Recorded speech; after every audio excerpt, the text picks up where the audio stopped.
Prediction ಅಂತ ಬಂದ್ರೆ ನನ್ನ ಪ್ರಕಾರ ಇಡನ್ ಗಾರ್ಡನ್ಸ್ ಬ್ಯಾಟಿಂಗ್ ಫ್ರೆಂಡ್ಲಿ ಪಿಚ್ಗಳು, ಚೆಚ್ಚಿ ಕುಟ್ಟಿ ಪುಡಿ ಮಾಡ್ಬೇಕು. 220-230 ಹೋಗೋ ಗ್ರೌಂಡ್ ಎಲ್ಲ ಸೈಡ್ ಬೌಲರ್ಸ್ ಕ್ವಾಲಿಟಿ 4 overs ಬರೋದ್ರಿಂದ, ನರೇನ್ ಮಿಸ್ಟ್ರಿ ಮೇನ್ ಬರೋದ್ರಿಂದ ನನ್ನ ಪ್ರಕಾರ KKR ಆಲ್ಮೋಸ್ಟ್ ಸೀಲ್ ಮಾಡ್ತಾರೆ. ಈ ಗೇಮ್ ನ ಸೀಲ್ ಮಾಡಿ ಇನ್ನು ಪ್ಲೇ ಆಫ್ ನ ಇಂಟ್ರೆಸ್ಟಿಂಗ್ ಅಲ್ಲಿ ಇಟ್ಟು ಸೂಪರ್ ಆಗಿರುತ್ತೆ ಅಂತ ಹೇಳ್ತಾ KKR ಹೊಡೆದ್ ಮಲಗಿಸ್ತಾರೆ ಅಂತ ಹೇಳ್ತಾ ಒಳ್ಳೆ ಮ್ಯಾಚ್ ಅಪ್ ನಾಳೆ ಯಾವ್ದು ಅಂದ್ರೆ ನನ್ನ ಪ್ರಕಾರ ಕೇಳೋದಾದ್ರೆ Naren versus KKR middle order.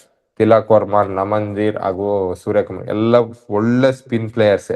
But ಯಾರೇ spin player Naren different quality spin. ಅವ್ರನ್ನ ಆಡೋದು ಕಷ್ಟ. ಇವ್ರು 3 ಜನ ಹೆಂಗೆ ಮಿಸ್ಟ್ರಿನ ಮಾಡ್ತಾರೆ ಜೊತೆ ವರುಣ್ ಚಕ್ರವರ್ತಿನೂ ಓಕೆ. ಇಬ್ರು ಸ್ಪಿನ್ನರ್ಸ್ ಇವ್ರು ಹೆಂಗ್ ಟಾರ್ಗೆಟ್ ಮಾಡ್ತಾರೆ ಅನ್ನೋದೇ ಮೇನ್ ಕ್ವಶನ್ ನಾಳೆ. ಮತ್ತೆ ಇನ್ಯಾವ ಈ ಕಡೆ ಅಂತ ಬಂದ್ರೆ ದೀಪಕ್ ಚಹರ್ ಆಗ್ಲಿ, ಬುಮ್ರಾ ಆಗ್ಲಿ, ಫಿನ್ನೆಲೆನ ಎಷ್ಟು ಬೇಗ ಸ್ಟಾಪ್ ಮಾಡ್ತೀರಾ ಅಷ್ಟು ಒಳ್ಳೇದು ಗುರು. ಅವ್ನ ವಿಕೆಟ್ 2-3 ಓವರಲ್ಲಿ ತಕೊಂಡ್ರೆ KKR ಅರ್ಧ ಬೆನ್ನ ಮುರಿಬೋದು ನೀವು. ಬಿಟ್ರೆ ಅಂದ್ರೆ ನಿಮ್ ಬೆನ್ ಮುರಿತಾನೆ ಫಿನ್ನೆಲೆನ್ ಕಷ್ಟ. ನೀವು ಎಷ್ಟೇ ಬೆನ್ ಬಾಕ್ಸ್ ಬೌಲಿಂಗ್ ಮಾಡಿ ಏನೆಲ್ಲ ಅಂತ ಹಾಕಿ ಆಮೇಲೆ ಆಗಲ್ಲ. ಪಿಚ್ ಅಲ್ಲಿ ನರ್ಸತ್ ಹೋಗಿರುತ್ತೆ. ಇಡನ್ ಗಾರ್ಡನ್ಸ್ ಅಲ್ಲಿ ಬೇರೆ ಮ್ಯಾಚ್ ಇರೋದು. ಇಡನ್ ಗಾರ್ಡನ್ಸ್ ಬಾರಿ ಇಷ್ಟ ನಮ್ ಫಿನ್ನೆಲೆನಿಗೆ. ಮೊನ್ನೆನೂ ಒಂದ್ ಹಾಕೊಂಡ, ಅವಾಗ ಒಂದ್ 100, ಮೊನ್ನೆ ಒಂದ್ 95. ನಮ್ ಇದು ವರ್ಲ್ಡ್ ಕಪ್ ಅಲ್ಲಿ ಸೌತ್ ಆಫ್ರಿಕನ್ ಒಬ್ನೇ ಕುಟ್ಟು ಪುಡಿ ಮಾಡ್ದ, ಅವಾಗ 100. ಒಂಥರ ತುಂಬಾ ಇಷ್ಟ ಪಡ್ತಾನೆ. ಅದೊಂದು ಫಿನ್ನೆಲೆನ್ ಒಂದ್ ಚಾನ್ಸ್.